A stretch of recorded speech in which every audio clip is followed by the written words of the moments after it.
Assalamualaikum warahmatullahi wabarakatuh. Perkenalkan, nama saya Yudi Chan. Saya asal dari Padang. Sudah 20 tahun di Jogja.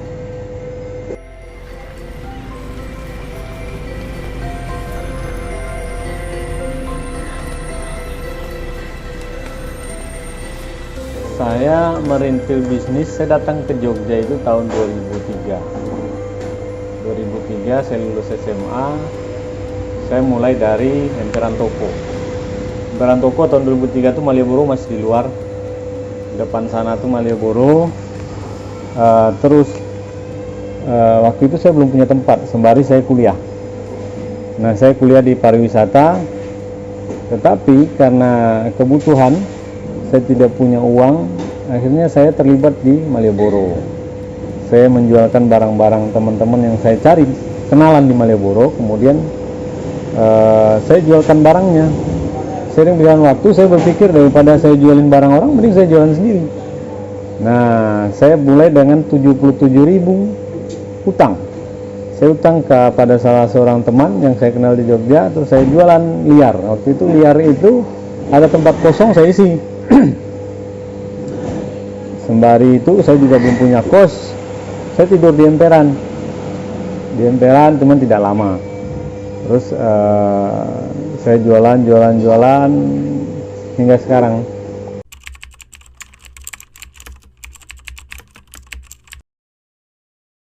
Mau motivasi mulai bisnis, kalau dulu tidak lain tidak bukan saya harus punya uang. Saya harus punya uang karena saya punya adik-adik.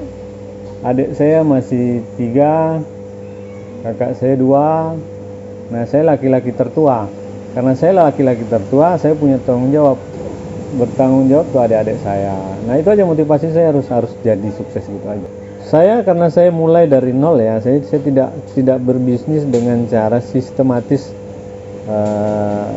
terstruktur. Saya mulai dari nol, saya mulai sendiri, saya kerjakan sendiri sampai besar. Sekarang dulu saya merintis dari jualan liar itu sampai saya mempunyai 24 tempat kaki 5 saya punya. Dari 24 tempat itu saya gabung menjadi 9 lapak. Jadi termasuk terbanyak juga saya di Malioboro lapak saya dulu. Nah, karena Malioboro mau dipindah dari perindustrian ke teras, akhirnya saya berpikir saya harus ke toko. Karena saya yakin Malioboro itu tidak akan pindah. Yang akan pindah hanya pedagang kaki 5.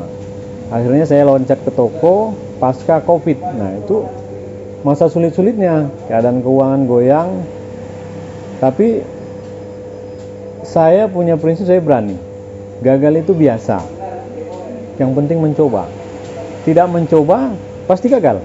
Tapi mencoba gagal, udah tahu jalannya, coba lagi. Begitu. Nah, begitu saya dulu. Jadi saya mulai ke toko. Nah, setelah di toko saya berpikir bagaimana saya juga harus menguasai toko itu lebih banyak.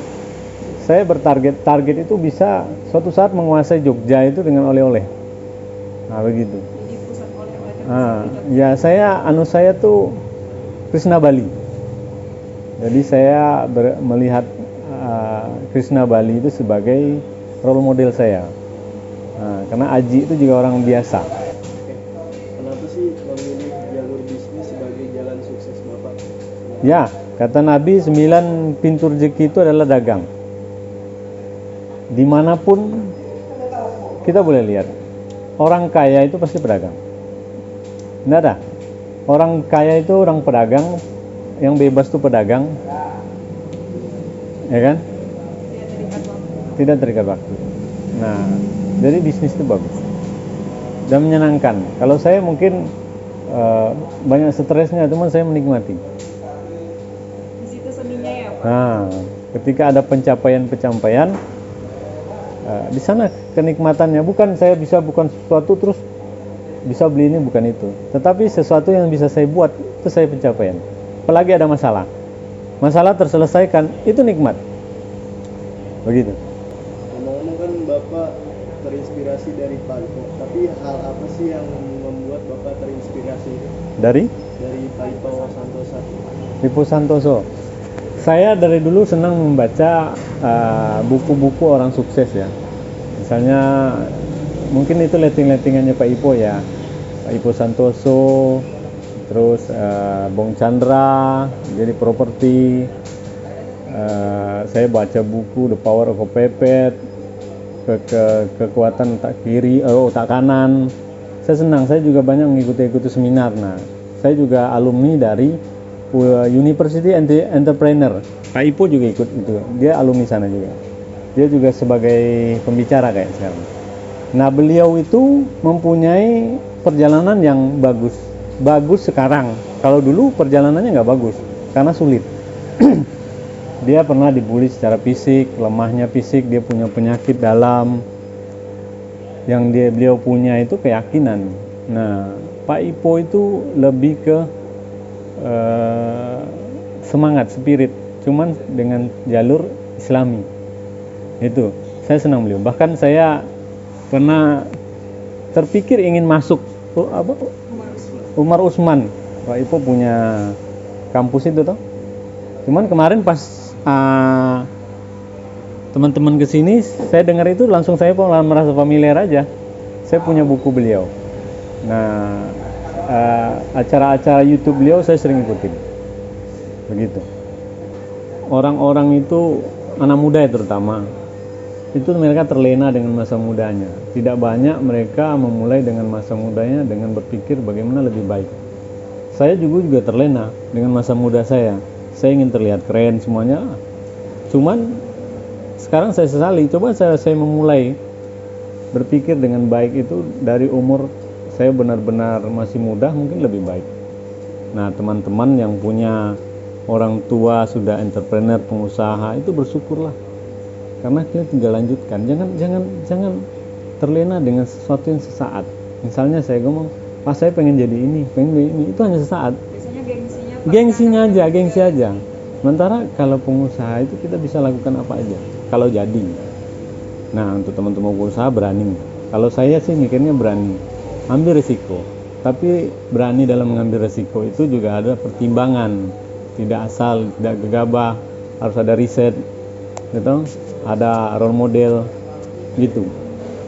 Kalau saya bilang sama adik-adik saya, itu adik saya kerja kemarin di Jakarta di Kementerian Perindustrian, gaji 8-9 juta, karena dia udah kerja di sana selama 2-3 tahun, saya suruh keluar, kamu jadi pengusaha aja, gajimu bisa 90 juta sebulan. Asal kamu belajar, bukan 9 juta, 90 juta sebulan. Bisa kamu dapatkan. Itu. Satu lagi adik saya yang perempuan, Mbak Dian, itu adik saya juga. Itu guru di Jakarta. Saya suruh ke sini. Juga begitu. Iya, yang kemarin ketemu, itu adik saya. Itu kakaknya dari ini. Itu guru. Saya bilang gaji kamu di guru 6 juta, 7 juta. Kamu akan bisa beli Pajero dan rumah bagus. Bisa, tapi kredit. Bukan saya merendahkan satu ya. Ini hanya motivasi aja. Itu pilihan teman-teman itu. Nah gitu. Jadi buat teman-teman yang masih muda, bersyukurlah. Manfaatkan muda itu, jangan kejar gengsi. Kalau saya punya prinsip dengan anak saya masih SD kelas 4, saya bilang, kamu bisa jadi pengusaha. Saya bilang, dia udah bilang dia mau jadi pengusaha katanya. Anak saya. Nah, saya bilang kalau diri saya laki-laki, yang tidak bisa saya lakukan hanya hamil sama hidupin orang mati. Semuanya bisa kalau saya belajar, hanya butuh waktu. Itu kalau saya. Nah, itu ya. Jadi jangan cepat menyerah ya. Tidak. Kalau kata-kata Tung Desem Waringin, hanya orang-orang bertahan yang akan jadi. Apapun yang dimulai, bertahanlah. Jadilah ahli di sana, dia akan jadi. Orang gagal hanya orang yang tidak bertahan dan tidak memulai apalagi. Gitu.